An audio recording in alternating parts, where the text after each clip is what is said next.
لا قوة إلا بالله العلی العظیم۔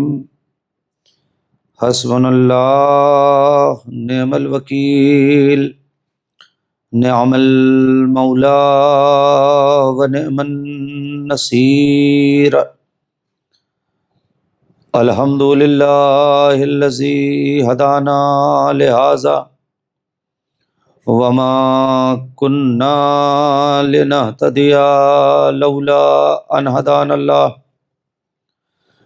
لقد جاءت رسل ربنا بالحق والصلاة والسلام على سید الانبیاء والمرسلین وخاتم النبیین وآلہ الطیبین الطاہرین، محبوب رب المشرقین والمغربین وجد الحسن والحسین، مولانا و مولا الثقلین ابی القاسم محمد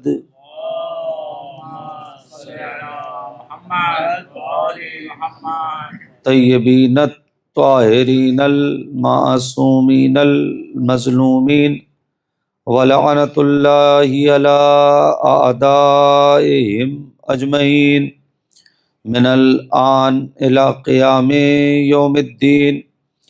رب اشرح لی صدری ویسر لی امری واحلل عقدۃ من لسانی یفقہوا قولی، اما بعد فقد قال رسول اللہ صلی اللہ علیہ وآلہ وسلم، بسم اللہ الرحمن الرحیم، من مات ولم یعرف امام زمانہ مات میتۃ جاہلیہ۔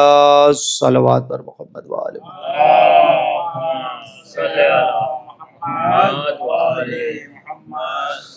حضرات گرامی قدر، مسلسل یہ اس خمس مجالس کی چوتھی مجلس ہے، اور میں آپ کی خدمت میں ایک طالب علم ہونے کی حیثیت سے چند معروضات عرض کرتا چلا جا رہا ہوں کہ سب سے بڑی چیز ہے وہ معرفت امام ہے۔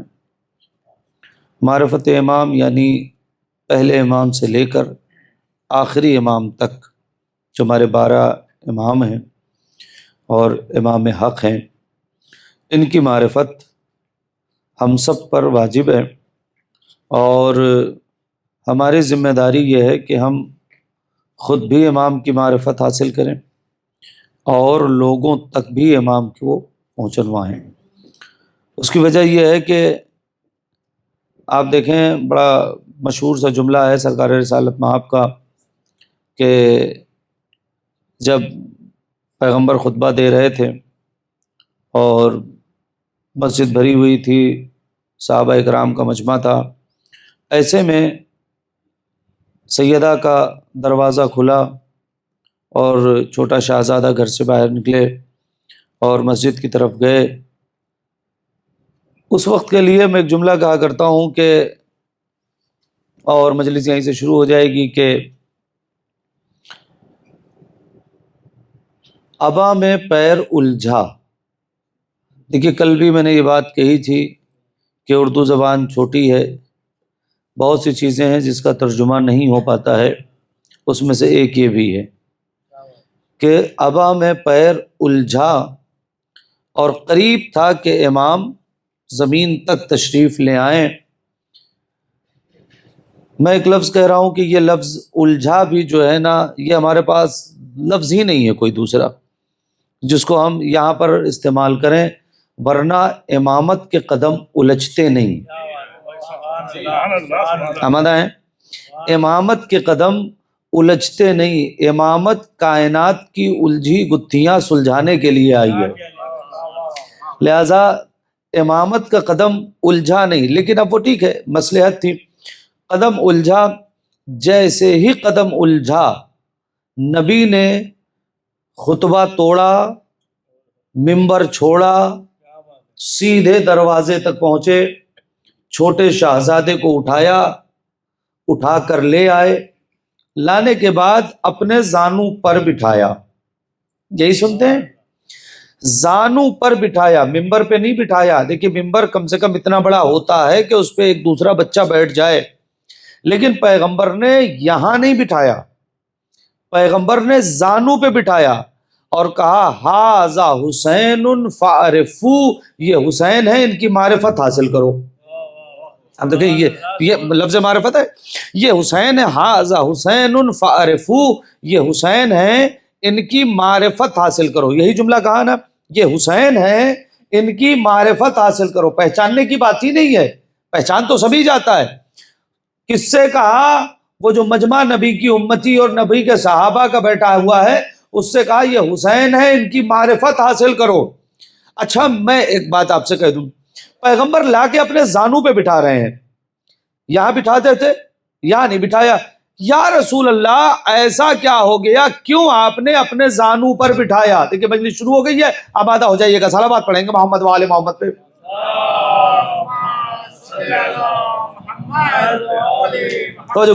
یا رسول اللہ ایسا کیا ہو گیا کہ آپ یہاں بھی بٹھا کے، آپ یہاں بٹھا دیتے، کندھے پہ ہاتھ رکھ کے کہتے یہ میرا حسین ہے، اس کی معرفت حاصل کرو، لیکن آپ نے یہاں نہیں بٹھایا، آپ نے زانو پر بٹھایا.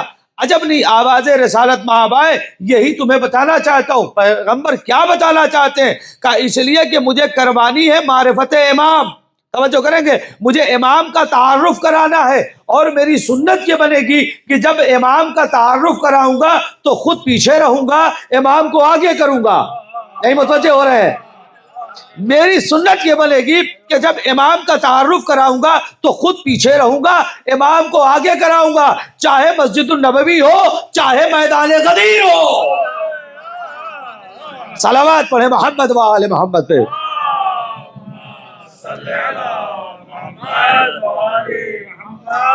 جب بھی معرفت امام کی کراؤں گا اور لوگوں کے سامنے امام کو رکھوں گا تو خود پیچھے ہٹ جاؤں گا اور امام کو آگے کراؤں گا.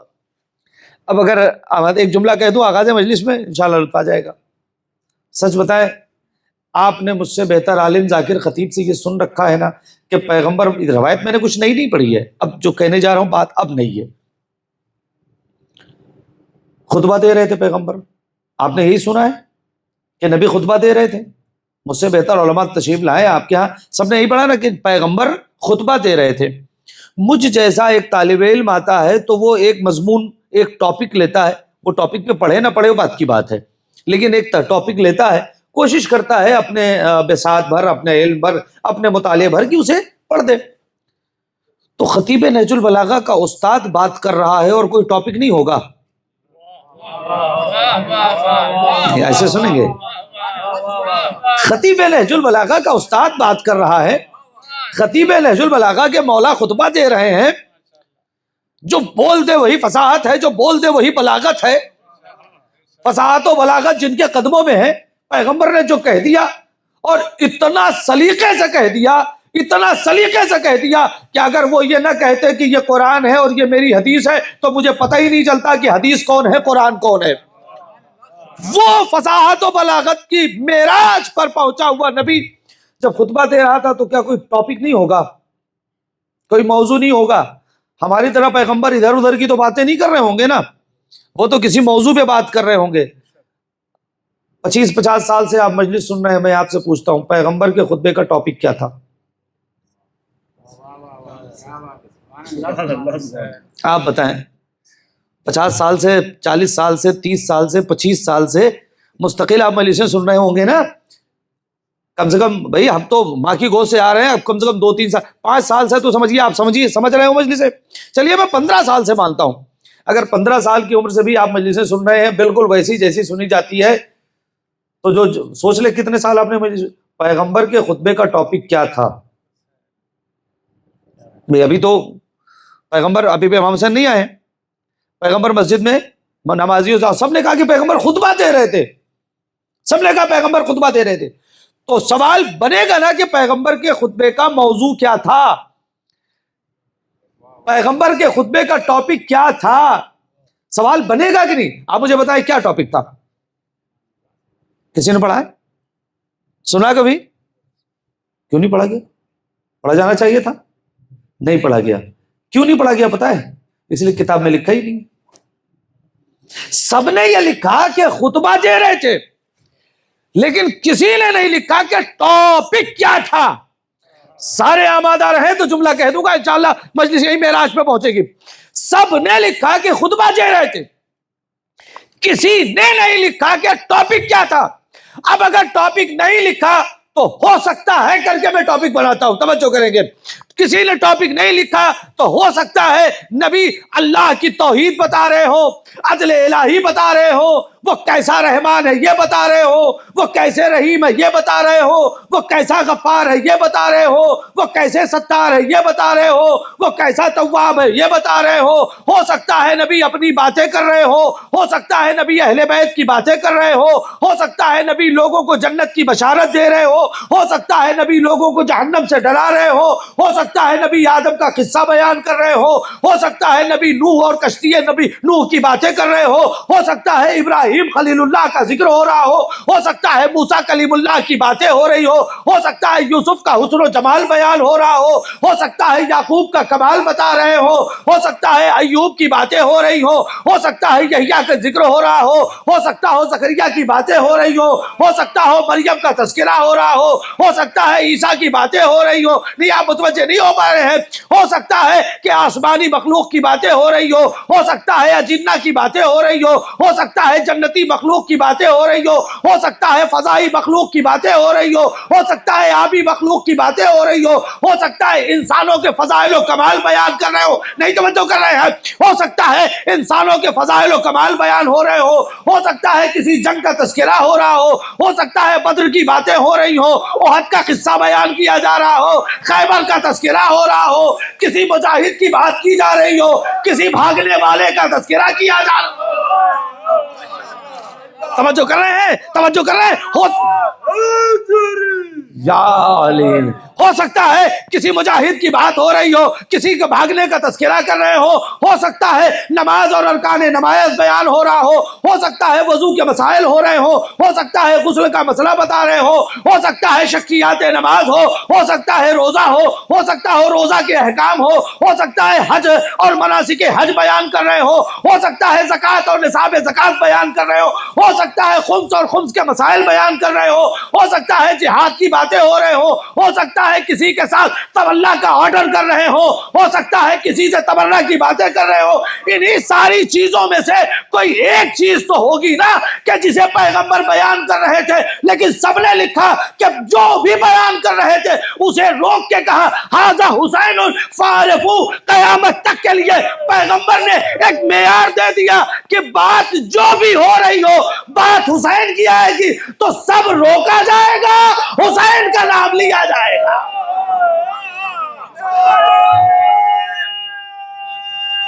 سارے مل کے بولیں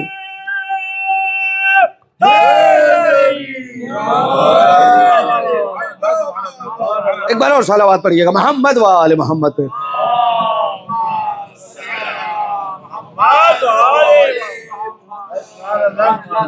آپ توجہ کر رہے ہیں؟ تو عزیزان گرامی، جو بھی تذکرہ ہو رہا ہے، اس لیے کہ یہی معرفت یہی ہے، انسان حسین کو پہچانے، انسان امیر کائنات کو پہچانے، انسان امام حسن مجتبیٰ کی معرفت رکھے، انسان آخر تک آپ امام عصر عجل اللہ تعالی فرجہ الشریف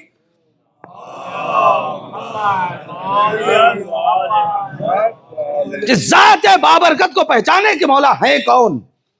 آپ توجہ کر رہے ہیں؟ تو اصل چیز ہمارا، میں نے کل ایک جملہ کہا تھا کہ جتنی معرفت بڑھتی جائے گی اتنی ذمہ داری بڑھتی جائے گی۔ آپ یہ نہ سمجھیے گا کہ صاحب میرے پاس ولایت جیسا تحفہ ہے اور بڑا قیمتی تحفہ ہے تو میں نہیں، آپ کی ذمہ داری بڑھ گئی۔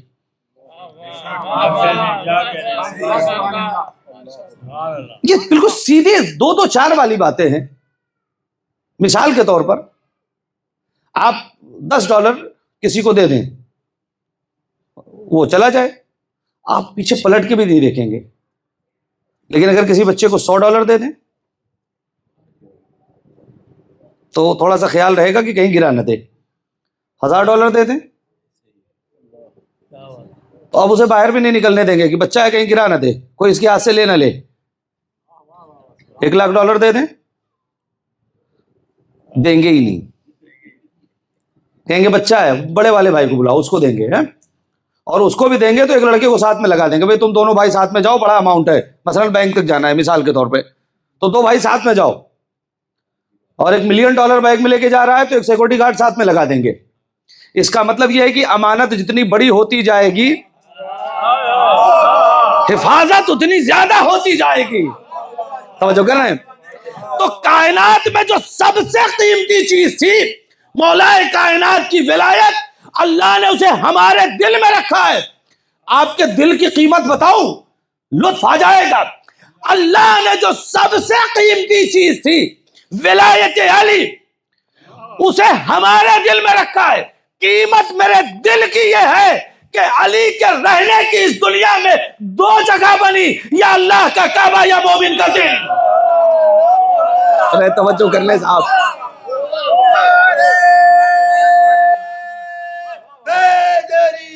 یا علی، یا اللہ کا کعبہ یا مومن کا دل۔ اچھا آپ کو بتا دیں، یہ امانت قیمتی ہے تو اس پہ ڈاکہ بھی پڑے گا، لوگ اس کو چھیننا چاہیں گے۔ اس امانت کو بچائیں کیسے؟ آپ کے دل میں امانت بچائیں کیسے؟ روایت سناتا ہوں، صلوات بآواز بلند۔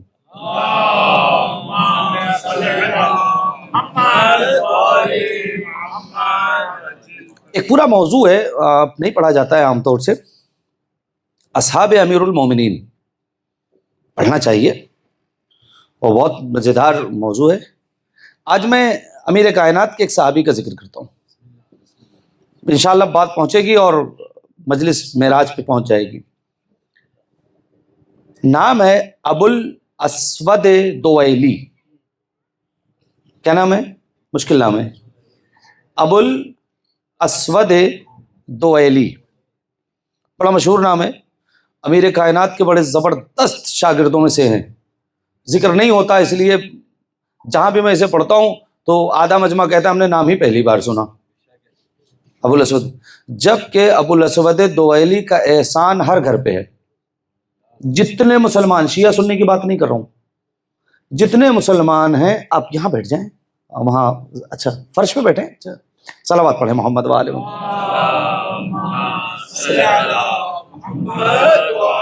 جزاک اللہ۔ فرش پہ ہے، جگہ ہے، نہ ہوتی تو کوئی مشکل نہیں تھی۔ ابو الاسود دویلی، جتنے شیعہ سنی مسلمان ہیں سب کے گھر پہ ابو الاسود دویلی کا احسان ہے، اور افسوس یہ کہ ہم ان کا نام نہیں جانتے، جاننا چاہیے تھا، پڑھا نہیں جاتا اس لیے نہیں میں۔ احسان کیا ہے ان کا؟ ایک دن ابو الاسود دویلی امیر کائنات کے پاس آئے اور آنے کے بعد کہا کہ مولا آج میرا دل بیٹھا جا رہا ہے۔ وہاں کا بیٹھو بیٹھو، کیا بات ہے، کیوں تمہارا دل بیٹھا جا رہا ہے؟ کہا مولا آج میں ایک محلے سے آ رہا تھا تو میں نے وہاں دیکھا لوگ قرآن غلط پڑھ رہے ہیں، لوگ۔ تو امیر کائنات نے کہا تم ٹھیک کرا دیتے؟ کہا مولا کس کا ٹھیک کرا تھا، ایک آدمی تھوڑی غلط پڑھ رہا تھا، جتنے تھے سب غلط پڑھ رہے تھے، سارے کے سارے قرآن غلط پڑھ رہے تھے۔ غلط کیوں پڑھ رہے تھے؟ کیونکہ قرآن کے لیے اللہ نے کیا کہا، دیکھیے آپ آگے انشاءاللہ، انا انزلناہ جی قرآنا عربیہ، ہم نے قرآن کو عربی میں نازل کیا ہے، عربی میں نازل کیا ہے۔ آپ عرب، جو لوگ عرب میں رہ چکے ہیں، آپ تو رہ چکے ہیں، جو اس طرف وہاں رہ چکے ہیں عرب میں، تو وہ یہ دیکھتے ہیں کہ وہ جب آپ کے لکھیں گے تو اس پہ زیر زبر جزم تشدید نہیں ہوتا، لیکن وہ صحیح پڑھتے ہیں چونکہ ان کی زبان ہے۔ اور ہمارے پاس اگر زیر زبر پیش نہ ہو تو ہم غلط پڑھیں گے، زیر زبر پیش ہوتا ہے تب تو غلط پڑھ دیتے ہیں، جب ہوتا ہے زیر زبر پیش تب تو ہم غلط پڑھ دیتے ہیں۔ زیر زبر پیش تو جب قرآن نازل ہوا تھا تو اس میں زیر زبر پیش جزم تشدید کے ساتھ نازل نہیں ہوا ہے، قرآن عربی میں نازل ہوا ہے، لہذا اس میں کچھ نہیں تھا۔ وہ پڑھنے والے عجم تھے، لہذا وہ قرآن چونکہ زیر زبر پیش نہیں تھا، تو امیر کائنات نے کہا ایسا کرو ابو الاسود دویلی کہ جا کے قرآن پہ اعراب لگا دو۔ مولا کائنات کے حکم سے ابو الاسود دویلی جو مولا کائنات کے شاگرد تھے، انہوں نے سب سے پہلی مرتبہ قرآن پہ زیر زبر پہ جزم تشدید کا اعراب لگایا۔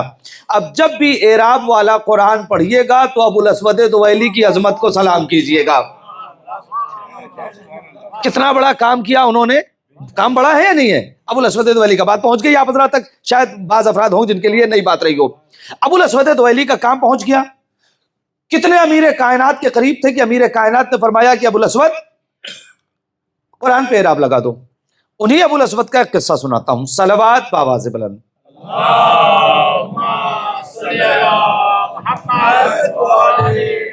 شخصیت پہنچ گئی کہ کتنی عظیم شخصیت ہے کہ آج جو ہمارے پاس قرآن ہے جس پہ آپ جب کہیں گے نا بے زبر با، تو جب زبر کہیں گے تو ابو الاسود یاد آئیں گے، چونکہ یہ انہوں نے لگایا ہے۔ آپ غور کر رہے ہیں، جب بھی جو بھی آپ قرآن پڑھیے گا تو جب بھی آپ اس کے اوپر وہ لگائیے گا اعراب، تو یہ ابو الاسود نے لگایا ہے، لہذا بڑا کام ہے۔ اب وہ ابو الاسود کا، اب یہاں سے مجلس تھوڑا سا الگ رنگ سے جائے گی۔ سب کے اپنے کچھ دوست ہوتے ہیں، دو چار دوست ہر آدمی کے ہوتے ہیں جو بہت فری ہوتے ہیں، جن سے انسان ہر قسم کی باتیں کر لیتا ہے۔ سب سے تو نہیں کر پاتا، لیکن کچھ دوست فری ہوتے ہیں جن سے ہر قسم کی باتیں ہو جاتی ہیں۔ تو یہ جو یزید کا باپ تھا معاویہ، اس کے بھی دو چار دوست ایسے تھے جو ہر قسم کی باتیں اس سے کر لیتے تھے۔ تو ایک دن وہ اپنے دوستوں کی محفل میں بیٹھا ہوا تھا، اس کے ایک دوست کو شرارت سوجی۔ اس نے کہا دیکھیے صاحب، ایسا ہے کہ آپ سب کچھ کر سکتے ہیں، خوب آپ کے پاس پیسہ ہے، خوب طاقت ہے، خوب پاور ہے، آپ ایک کام نہیں کر سکتے۔ توجہ، ایک کام آپ نہیں کر سکتے۔ تو اس نے کہا کہ کون سا کام ہے جو میں نہیں کر سکتا، بتاؤ، ابھی کر کے بتا دوں گا۔ پیسے کا بڑا زور ہوتا ہے، میرے پاس پیسہ ہے، طاقت ہے، پاور ہے، فوج ہے، لشکر ہے، افراد ہے، مکاری ہے، عیاری ہے، ساری چیزیں تو میرے پاس ہیں۔ میں تھوڑی کہہ رہا ہوں، جناب زینب نے خطبے میں کہا تھا، یہ موقع نہیں ہے کہ جناب زینب کے خطبے کی طرف جاؤں، ساری چیزیں تو میرے پاس ہی ہیں۔ کہا لیکن اس کے بعد بھی تم ایک کام نہیں کر سکتے، وہ کام اگر آپ کے دل کی بات ہو تو مجھے بتائیے گا۔ اس نے کہا بتاؤ کیا نہیں کر سکتا؟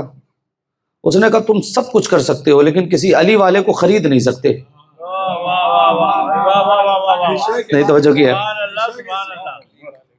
اب میں ایک جملہ کہوں، یہ جملہ پہنچے تو مجھے بتائیے گا، بھائی سنیے گا، میں ذرا دیکھوں ذرا کتنی زور سے آپ اس جملے کو سن لیتے ہیں۔ تم کسی علی والے کو خرید نہیں سکتے۔ میں کہتا ہوں یہی بات سچی ہے، علی والا نہ بکتا ہے نہ بکتا ہے۔ توجہ کی آپ نے؟ صلوات پڑھے محمد و آل محمد پہ۔ جی شکریہ۔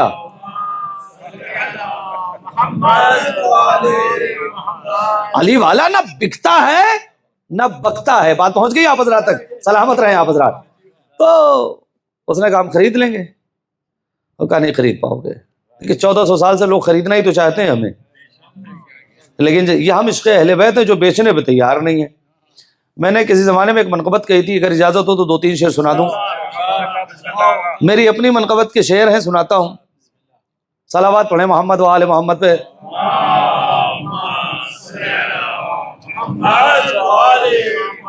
میرے اپنے شعر ہیں، مجھے یہیں پہ اس کی دعا چاہیے۔ زمانہ چاہتا تو ہے مگر ایسا نہیں ہوتا، زمانہ چاہتا تو ہے مگر ایسا نہیں ہوتا، علی کا چاہنے والا کبھی رسوا نہیں ہوتا۔ سنیے گا، زمانہ چاہتا تو ہے مگر ایسا نہیں ہوتا، علی کا چاہنے والا کبھی رسوا نہیں ہوتا۔ نہ جانے کیسے کیسے لوگ پڑ جاتے ہلاکت میں، مصرے کی مجبوری ہے جو میں نے 2 بار کیسے کیسے کہا ہے، ورنہ کہنا چاہیے تھا کیسے کیسے کیسے۔ ارے توجہ ہی نہیں کی آپ نے، سلامت رہیں۔ نہ جانے کیسے کیسے لوگ پڑ جاتے ہلاکت میں، اگر مشکل کشائی کو میرا مولا نہیں ہوتا۔ نہ جانے کیسے،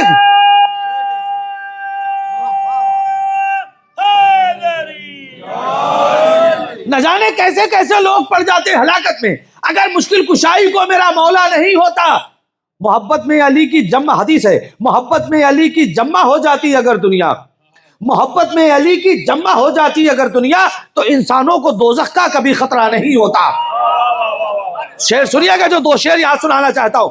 تو محبت میں علی کی جمع ہو جاتی اگر دنیا، تو انسانوں کو دوزخ کا کبھی، علی کا خاص یہ احسان ہے ہر بوت اور آبی پر، علی کا خاص یہ احسان ہے ہر بوت اور آبی پر، لحد محفوظ رکھتی ہے کفن میلا نہیں ہوتا۔ بس جو دو شعر، جس دو شعر تک مجھے آپ تک کو لے آنا تھا، انشاءاللہ لطف آ جائے گا۔ لحد محفوظ رکھتی ہے کفن، آپ کی طرف سے شعر کہا ہے، اور اگر آپ کی طرف سے کہا ہو اور آپ کا بھی یہی عقیدہ ہو جو میرے عقیدے سے مل جائے تو بتائیے گا۔ ہماری قوم کو پانی کبھی اچھا نہیں لگتا، ہماری قوم کو، میں نے کہا اگر میرے عقیدے سے عقیدہ ملے تو بتائیے گا، ورنہ کوئی بات نہیں، آپ خاموش رہیں، کوئی بات نہیں، لیکن میں اپنے عقیدے کا شعر سناتا ہوں۔ ہماری قوم کو پانی کبھی اچھا نہیں لگتا اگر پرچم میں یہ چھوٹا سا مشکیزہ نہیں ہوتا۔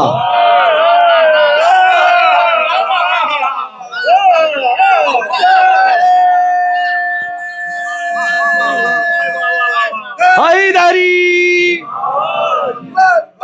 ہماری قوم، آخری شعر، ہماری قوم کو پانی کبھی اچھا نہیں لگتا اگر پرچم میں یہ چھوٹا سا مشکیزہ نہیں ہوتا۔ غم شبیر میں اس واسطے میں خوب بہاتا ہوں، غم شبیر میں اس واسطے میں خوب بہاتا ہوں، فقط آنسو بہا لینے سے دل ہلکا نہیں ہوتا۔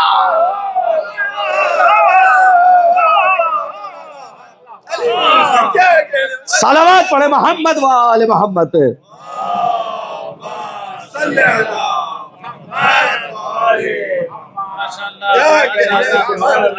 تو اس نے کیا کہا کہ علی والے کو خرید نہیں سکتے، اس نے کہا رے سب بکتا ہے، خریدنے والا چاہیے، بتاؤ کس کو خریدنا ہے؟ کہ خرید لوگے؟ بولو خریدنا کس کو ہے؟ ابو الاسود کو خرید لو، یہیں رہتے ہیں پڑوس میں، بلواؤ ابو الاسود کو، قیمت لگا دیں گے۔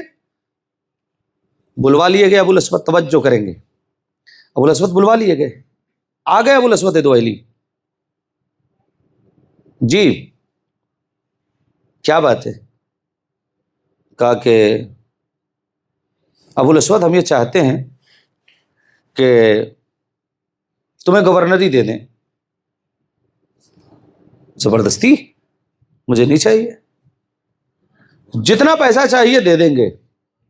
کہا صاحب کام تو بتاؤ، چھوٹا سا کام کرنا ہے، جو چاہیے لے لو، جو چاہیے، زبان کھولو، اپنی زبان میں بلینک چیک دستخط کر کے دے دیتے، اماؤنٹ بھر لینا، جو چاہیے لے لو، ایک چھوٹا سا میرا کام کر دو۔ ابو الاسود نے کہا کہ جب قیمت بڑی دے رہا ہے تو کام یقیناً بڑا ہوگا، کام تو بتا۔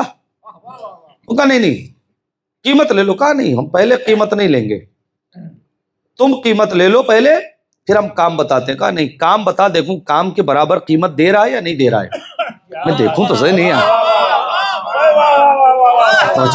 جو کام تو مجھ سے لینا چاہتا ہے اس کام کے برابر قیمت ہے یا نہیں ہے، ورنہ میں کہوں گا قیمت بڑھا، اگر قیمت کم ہوگی تو میں کہوں گا نا کہ قیمت بڑھا، بارگیننگ ہوگی، کام تو بتا۔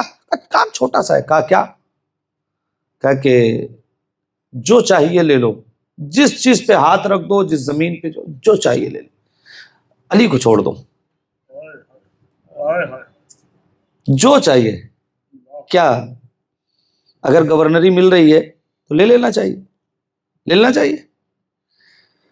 اب یہ روایت میں لکھا تو نہیں ہے، لیکن میرا جی چاہتا ہے کہ ابو الاسود دوئلی نے جو جواب دیا وہ یہی ہوگا۔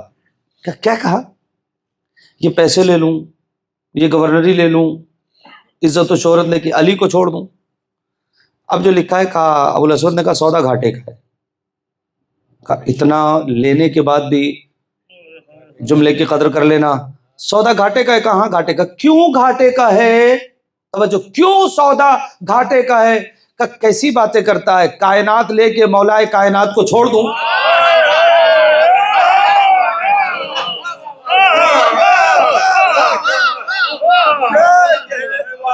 صلوات پڑھیں محمد وآل محمد.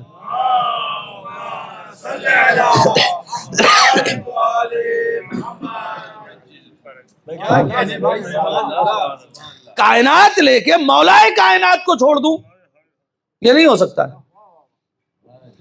یہ اپنی دولت اپنے پاس رکھو، میں تو نہیں بکتا، میں علی کو نہیں چھوڑوں گا.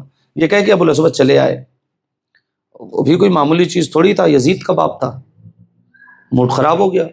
اچھا دوست تھے جو فرینڈ، وہ تو ہنسنے لگے، ظاہر سی بات ہے، انہوں نے تو بیٹ لگا رکھی تھی کہ تو کسی کو خرید نہیں سکتا.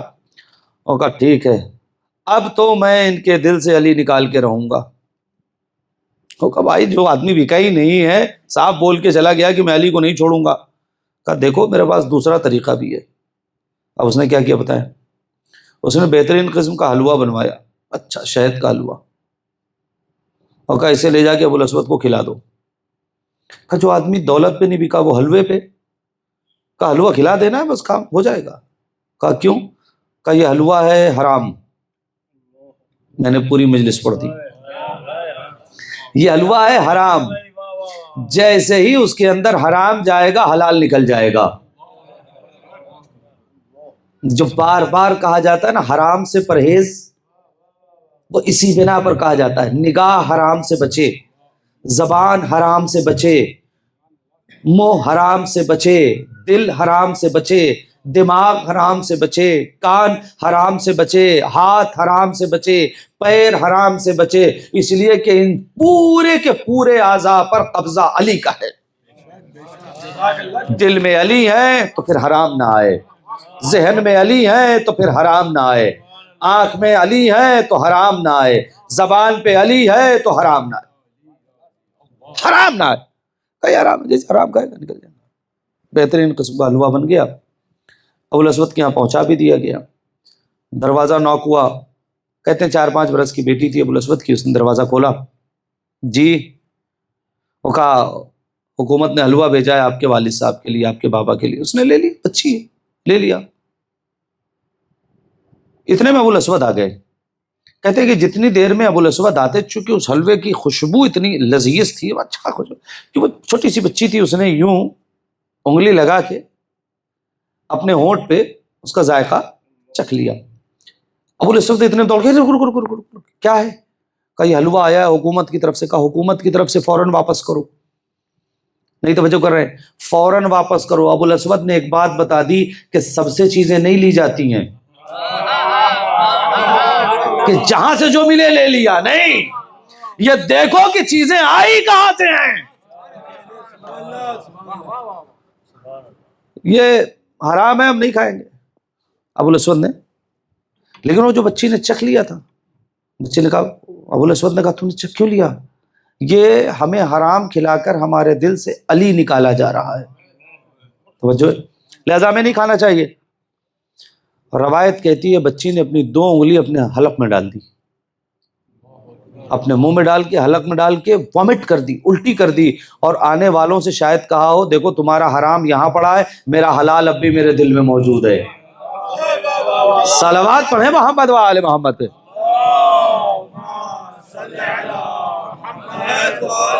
تو حرام کا بڑا اثر ہوتا ہے، چونکہ ذمہ داریاں بھی ہے بھائی ہماری، حرام کا اثر ہوتا ہے.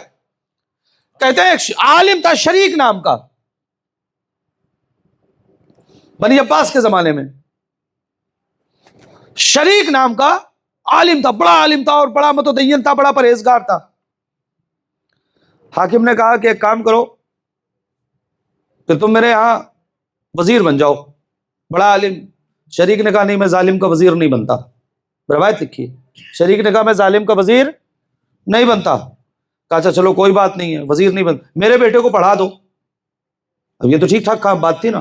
کہا نہیں میں تمہارے بیٹے کو پڑھاؤں گا نہیں، اس لیے کہ آنا جانا لگا رہے گا تمہارے دربار میں تو کچھ نہ کچھ ہو جائے گا، پڑھاؤں گا بھی نہیں. کہا اچھا چلو ٹھیک ہے، وزیر نہیں بنو گے، چونکہ عالم بہت تھا، وزیر نہیں بنو گے، میرے بیٹے کو پڑھاؤ گے بھی نہیں. ایک کام کرو کہ ایک ٹائم میرے یہاں کھانا تو کھا لو. ہو گیا کام، ہو گیا کام، کیا ایک وقت کا میرے یہاں کھانا کھا لو. اب اس نے سوچا کہ اب ہر بات منع کر رہا ہوں میں نے، چلو ٹیوشن پڑھانے کو منع کر دیا، وزارت منع کر دی، ایک ٹائم کھانا کھانے سے کیا ہوتا ہے. کہنے لگے اس نے جا کے بنی عباس کے دسترخوان پہ کھانا کھا لیا. شریک نے کھانا کھانے کے دوسرے دن بعد سوچا کہ تعلیم ہی تو دینی ہے، نہیں توجہ کر رہے ہیں؟ بچے کو پڑھانا ہی تو ہے، میں اس کے ظلم میں تھوڑی شریک ہوں، میں تو بچے کو پڑھاؤں گا، لہٰذا بچے کی استادی لے لی۔ کچھ دن کے بعد جب استادی لے لی اور دھیرے دھیرے کہتے ہیں کہ شریک بنی امیہ میں وزارت پہ بھی آ گیا، وہ ایک دن کے حرام نے اثر کر دیا۔ لہٰذا خدا کے لیے ہر لقمہ سب کے لیے جائز ہوگا، علی والوں کے لیے جائز نہیں ہوتا۔ علی والے کو پرکھ کے کھانا پڑے گا، دیکھ کر کھانا پڑے گا کہ کیا کھا رہا ہوں، کس کا کھا رہا ہوں، کیا کھا رہا ہوں، کس کا کھا رہا ہوں، یہ بڑا اہم مسئلہ ہے۔ ہر دسترخوان پہ نہ بیٹھ جانا۔ نہیں توجہ کر رہے ہیں؟ اب میں ایک جملہ کہوں اور اس جملے کے مجھے رسپانس چاہیے اگر بات پہنچ جائے۔ ہم سے کہا گیا ہے کہ اگر تم علی والے ہو تو ہر دسترخوان پہ نہ بیٹھنا، دیکھنا کہ طہارت ہے یا نہیں ہے۔ نہیں، آپ متوجہ ہی نہیں ہو رہے ہیں۔ ہم سے کہا گیا ہر دسترخوان پہ نہ بیٹھنا، دیکھنا طاہر ہے کہ نہیں، اگر طہارت کا یقین ہو تو بیٹھنا، ورنہ مت بیٹھنا۔ اب مجھے انصاف سے بتاؤ، جب علی کے محبوں کے لیے اتنی بڑی شرط ہے تو علی کا مولا رسول اللہ ابو طالب کے دسترخوان پر برسہ برس کھانا کھا رہا۔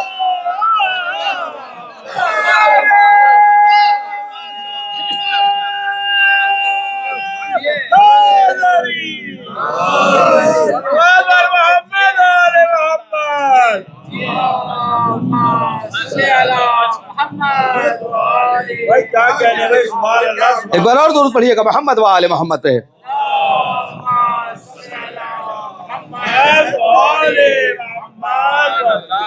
جو فرمایا آپ نے، پیغمبر جناب ابو طالب کے دسترخوان پہ بیٹھ کے کھانا کھا رہے ہیں، اور ایک وقت نہیں، دو وقت نہیں، برسہ برس کھا رہے ہیں۔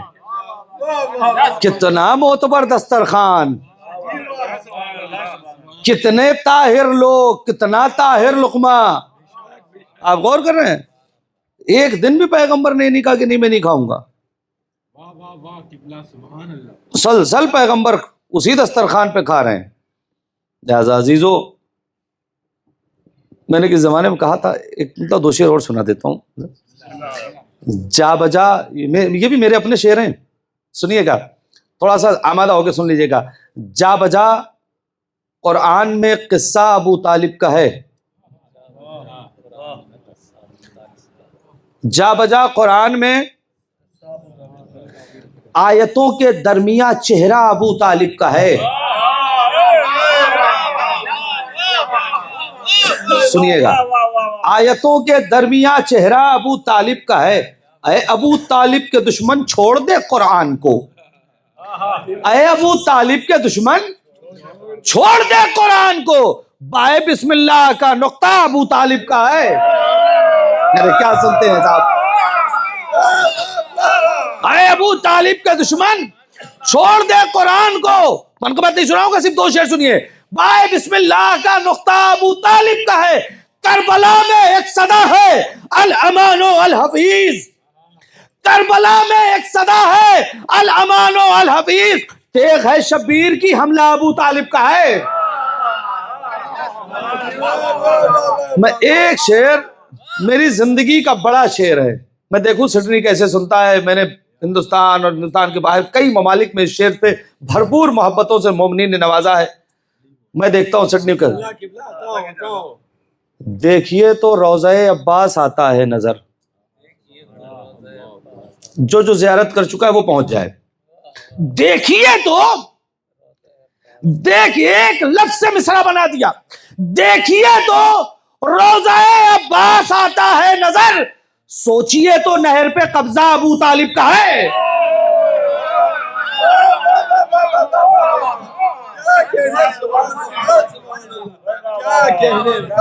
دیکھیے تو روضہ عباس آتا ہے نظر، دیکھیے تو روضہ عباس آتا ہے نظر، سوچیے تو نہر پہ قبضہ ابو طالب کا ہے، سوچیے تو نہر پہ قبضہ ابو طالب کا ہے۔ صلوات پڑھیں محبت والے۔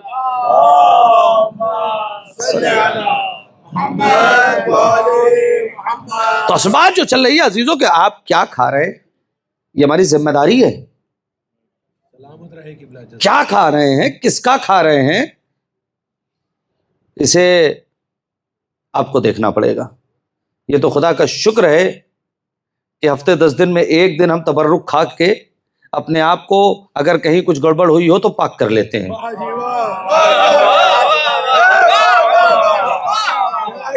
میں توجہ کر، کہیں کچھ اشتباہاً اگر چلا گیا ہو تو یہ تبرک پاک کر دیتا ہے۔ کیوں؟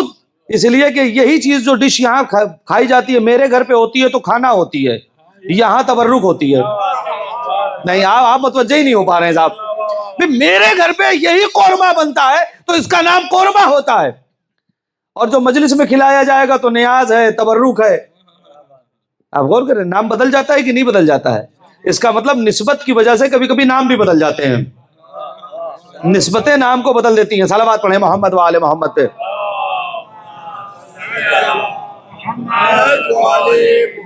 خیر، اصل گفتگو یہ ہے کہ آپ کو معرفت امام ہونی چاہیے۔ آج کی شاید آخری لفظوں لیکن سن لیجئے گا، معرفت اور بے معرفتی کیا چیز ہے؟ بے معرفتی یہ ہے، توجہ، بے معرفتی یہ ہے، یہ جملہ کہہ رہا ہوں، بے معرفتی یہ ہے کہ حسین مکے سے چلے جائیں، مکے والے افسوس تک نہ کریں، اور معرفت یہ ہے کہ حسین چراغ بجھا دیں اور کوئی ایک نہ جائے۔ توجہ کی آپ نے، یہ ہے معرفت۔ چراغ بجھا دیا، کوئی ایک نہیں گیا۔ ایک جملہ پڑھوں یہاں پہ، بقیہ انشاءاللہ کل اطمینان سے پڑھیں گے۔ امیر کائنات خطیب نہج البلاغہ کا ایک جملہ بڑا مشہور ہے، سینکڑوں بار آپ نے سنا ہوگا، آج طالب علم سے سن لیں۔ وہ جملہ یہ ہے کہ میں نے خدا کی عبادت نہ جنت کے لالچ میں کی، نہ جہنم کے خوف سے کی، میں نے اسے لائق سجدہ پایا تو سجدہ کیا۔ یہی میں آپ سے کہہ رہا ہوں کہ مجلس عزا نہ جنت کی لالچ میں نہ جہنم کے خوف سے، حسین مظلوم ہے تو ماتم ہوگا۔ اب میں جملہ کر، مولا کا جملہ ہے نا کہ میں نے اللہ کی عبادت جنت کی لالچ میں نہیں کی، میں نے اللہ کی عبادت جہنم کے خوف سے نہیں کی، اسے لائق سجدہ پایا تو عبادت۔ یہ مولا کا جملہ ہے، بڑا مشہور ہے، سب نے سنا ہے۔ میرا سوال، اگر آج مجھے یہ کنفرم ہو جائے کہ میری جنت پکی، آج ہمارا ایم ہی جنت ہے، نماز کیوں پڑھ رہے ہیں؟ جنت۔ روزہ کیوں پڑھ رکھ رہے ہیں؟ جنت۔ حج کیوں؟ سب کچھ جنت جنت جنت، سارا معاملہ جنتی تو ہے، اس کے علاوہ ہم کیا کر رہے ہیں؟ سارے معاملات جنت۔ آج اگر مجھے یہ پتا چل جائے کہ میری جنت کنفرم، اب کنفرم ہو گئی، کل صبح کی نماز کا کیا ہوگا؟ ایسے ہی قضا ہوتی ہے اور ہو جائے گی۔ اب تو کیا ہے، اب تو جنت کنفرم ہو گئی، اب کچھ کرنے کی کیا ضرورت ہے؟ یہی دیکھیے، آپ ہاں نہ کہیں لیکن دل آپ کا کہے گا یہی فیکٹ ہے، یہی فیکٹ ہے۔ اگر یہ مجھے پتا چل جائے کہ اب میں جہنم میں نہیں جا سکتا، میری جنت پکی ہو گئی ہے، کنفرم جنت ہو گئی ہے، میرے پاس ایک مثلا امام زمانہ نے مجھے لکھ کے دے دیا کہ بھائی تمہاری جنت کنفرم، یہ میں مہر لگا دیتا ہوں، جاؤ میں یہ پرچہ لے کے آ جانا میدان محشر میں اور میں اسے تمہیں جنت میں لے کے چلا جاؤں گا۔ اس کے بعد کچھ بچتا ہے؟ کچھ بچتا ہے؟ ایک لفظ کہوں، اگر آج جنت کنفرم ہو جائے نا تو ذمہ داری بڑھ جائے گی، نہیں تو جو کہ اب ذمہ داری اور بڑھ جائے گی۔ کیوں؟ اب امیر کائنات کی حدیث سامنے رکھیں، کیا میں نے جنت کی لالچ میں عبادت نہیں کی، میں نے جہنم کے خوف سے عبادت نہیں کی، تو مولا کا یہ جملہ سدا بصحرا ہوگا یا کوئی ایسا گروہ جماعت ملے جس نے اللہ کی عبادت جنت کی لالچ میں نہ کی ہو، جس نے اللہ کی عبادت خوف خدا سے کی ہو، جہنم کے خوف سے نہ کی ہو؟ ہے کوئی؟ شروع سے لے کر پیغمبر کے اصحاب سے لے کر آج تک کی بات کر رہا ہوں، مجھے کوئی جماعت بتاؤ کہ جس نے بغیر جنت کی لالچ میں عبادت کی ہو۔ تو مولا نے تو اپنی حدیث ارشاد فرما دی، تو کوئی تو ہونا چاہیے نا. ہے ایک گروہ اصحاب امام حسین. آپ کہیں گے کیا دلیل ہے کہ جنت کی لالچ میں اصحاب نے نہیں کی؟ حسین نے بیعت اٹھا کی اور کہا میں تمہاری جنت کا ضامن، تم چلے جاؤ میدان محشر میں شفاعت کروں گا، نانا سے شفاعت کرواؤں گا، جنت میں لے جاؤں گا، تم سب میرے لیے معتبر ہو جاؤ، چلے جاؤ. امام وقت نے سب کی جنت کی ضمانت لے لی نا. کب؟ یہ واقعہ صبح عاشور کا نہیں ہے، شب عاشور کا ہے. توجہ ہے، صبح عاشور کا تو یہ واقعہ نہیں ہے نا، یہ واقعہ شب عاشور کا ہے. شب عاشور شہدائے کربلا جتنے ہیں امام کے پاس بیٹھے ہوئے، امام نے کیا کہا اپنے تمام اصحاب سے؟ میں بیعت اٹھا لے رہا ہوں، جسے جانا ہے چلا جائے. جب کوئی نہیں گیا تو حسین نے کہا اکبر کا ہاتھ پکڑ کے چلے جاؤ، میرا عباس تمہیں چھوڑ کے آئے گا، جاؤ چلے جاؤ، یہ تم سے کوئی واسطہ نہیں رکھتے، یہ مجھ سے واسطہ رکھتے ہیں، جاؤ چلے جاؤ. لیکن کوئی ایک گیا، جنت کنفرم ہو گئی. حسین نے شفاعت کا وعدہ کر لیا، کہا بیعت بھی اٹھا لیتا ہوں، لہٰذا کوئی ایسا بھی نہیں کہ تمہیں بعد میں شرمندگی ہوگی، تم میرے لیے ویسے ہی محترم رہو گے، میرے لیے ویسے ہی معتبر رہو گے. کوئی نہیں گیا.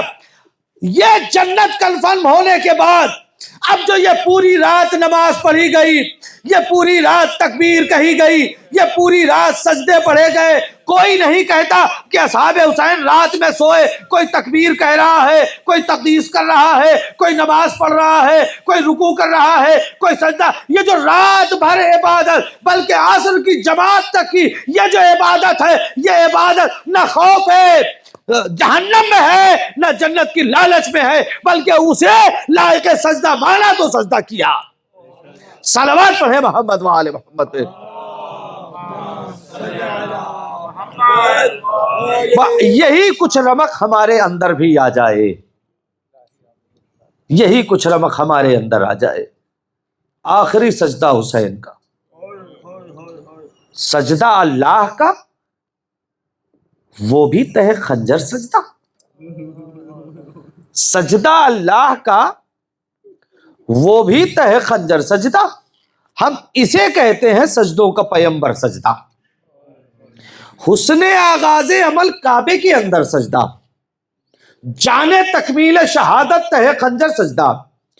کربلا بن گئی اللہ کی وحدت کا ثبوت، کربلا بن گئی اللہ کی وحدت کا ثبوت. جانماز ایک ہے، کرتے ہیں 72 سجدہ. ذمہ داری ہے، اگر عشق علی ہے تو عبادت سے کبھی پیچھے نہ ہٹیے گا، یہ ہماری ذمہ داریوں میں سے ہے. بس عزیزو، کل شب کی مجلس میں چہلم کے مصائب، اور آج میں صرف ربط بنانے کے لیے ایک بات کہہ کے،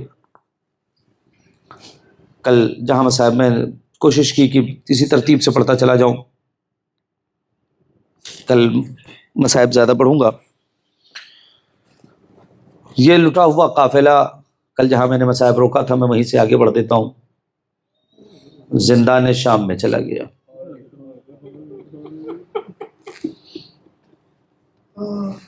زندان شام میں یہ لٹا ہوا قافلہ ہے. آج شب جمعہ ہے. یہ روایت میں نے کہیں پڑھی تو نہیں ہے.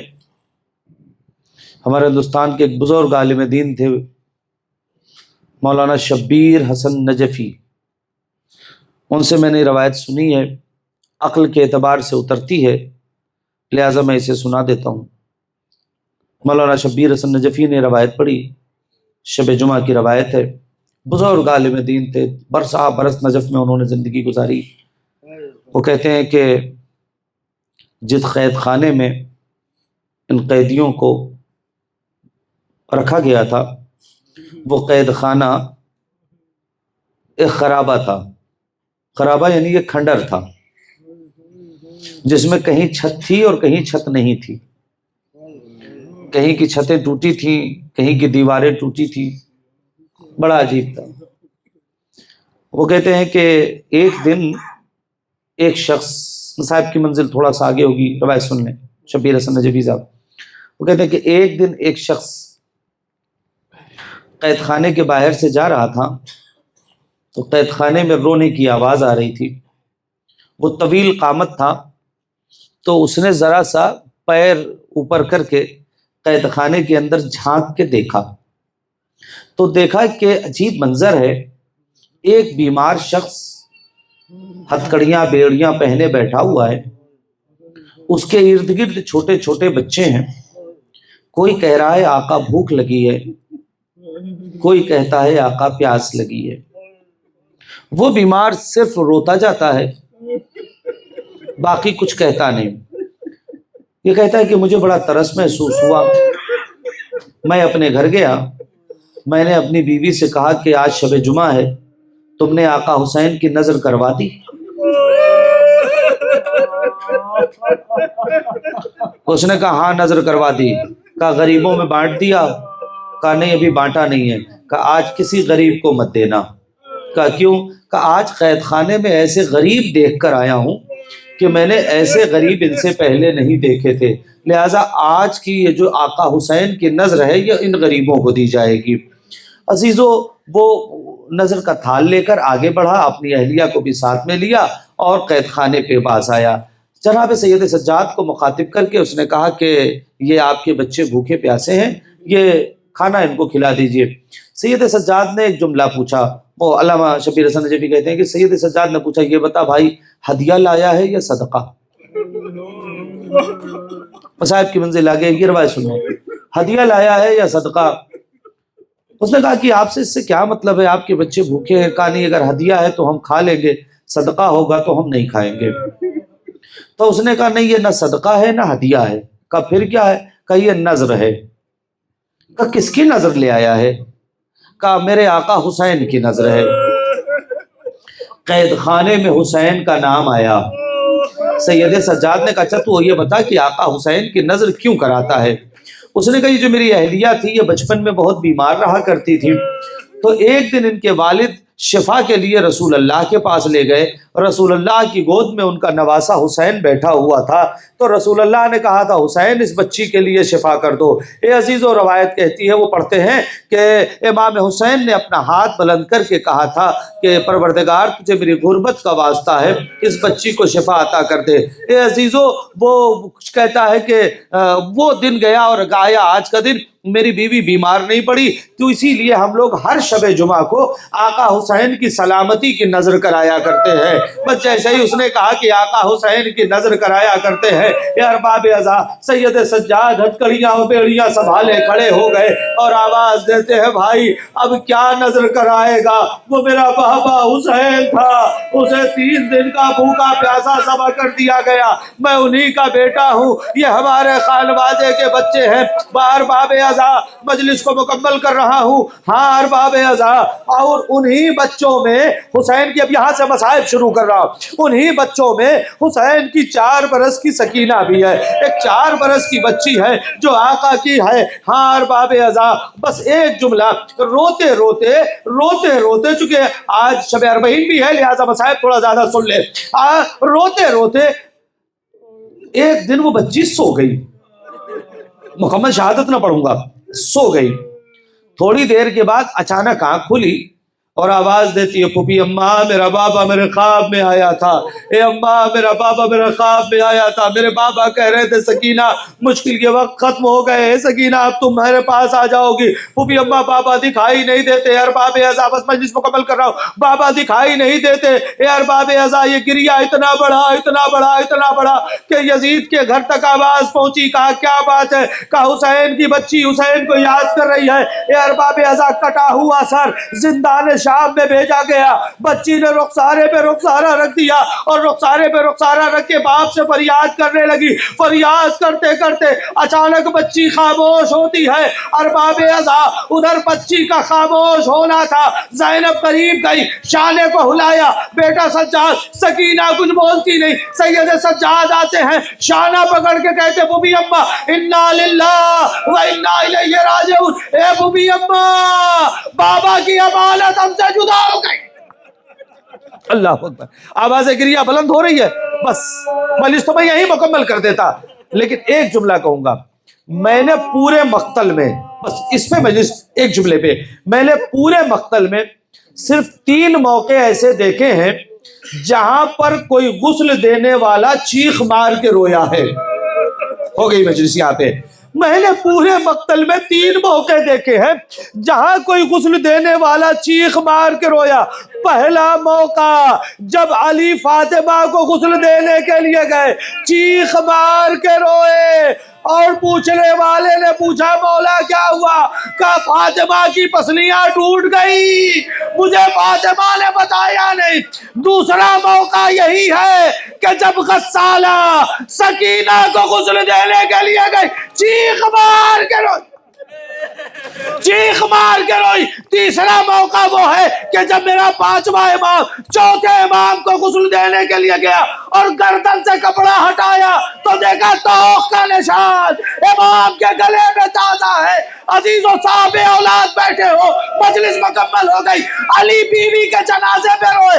ایک رشتہ تھا کہ شوہر بیوی کا زخم نہ دیکھ پایا، 5ویں امام 4تھے امام کے جنازے پہ روئے. ایک رشتہ تھا کہ بیٹا باپ کے زخم کو نہ دیکھ پایا، مگر اللہ جانے سکینہ کتنی غریب ہے، غسالہ سے کوئی رشتہ نہیں تھا، مگر زخم دیکھ کے غسالہ چیخ پڑی، اے بیویو اس بچی کو کیا ہوا؟